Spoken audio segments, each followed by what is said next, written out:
নার্সারির ঠিক সামনে, আর এখানে কিসের জন্য আছি সেটাও আমি আপনাদের মাঝে শেয়ার করতেছি। তো এই নার্সারিতে আসার মূল কারণ হচ্ছে আম্মু অনেকদিন ধরে আমাকে বলতেছে যে পেঁপিস চারা কিনে নিয়ে আয়, যার কারণে মূলত আজকে আসা। আম্মু অনেকদিন ধরে আমাকে বলতেছিল যে নার্সারি থেকে পেঁপিস চারা কিনে নিয়ে আয়, যার কারণে আজ 1 মিনিটও লেট করে না জলদি করে নার্সারিতে চলে আসি। আর এদিকে অনেকগুলো পেঁপিস চারা রাখা ছিল, আপনারা তো দেখতেই পারছেন। তবে এখানে শুধু পেঁপিস চারা না ভাই, এখানে হলুদ গোলাপ, লাল গোলাপ, এমনকি সাদা গোলাপও ছিল। এখানে পার্সোনালি আমার কাছে বেশি ভালো লাগছে এই জিনিসগুলো। তা বাদে এখানে অনেক ধরনের ফুল ছিল ভাই, আমি সঠিক নামগুলো জানি না, যেগুলোর নাম জানি সেগুলো আপনাদের মাঝে শেয়ার করলাম। আর এইগুলোর নাম কি আপনারা অবশ্যই কমেন্টে জানাবেন।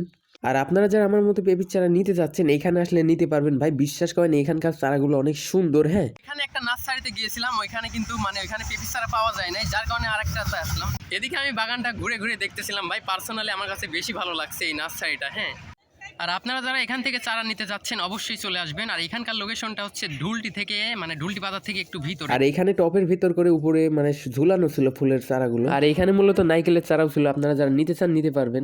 দেখি ভাই, বিশ্বাস করেন অনেক সুন্দর সুন্দর ফুল ছিল এখানে। হ্যাঁ, এই যে গাঁদা ফুল, আর এই যে এখানে গোলাপ ফুলের গাছও ছিল কিন্তু অনেক।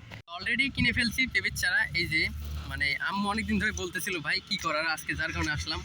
আর আপনারা যারা এখান থেকে নিতে যাচ্ছেন চারা অবশ্যই চলে আসবেন। তো আমার কেনা শেষ, পেঁপিস চারা কিনতে আসছিলাম, কেনা শেষ, এখন যাবো বাসায়। তো যাই হোক, আজকের ভিডিওটা মেন নিয়ে পর্যন্তই ছিল।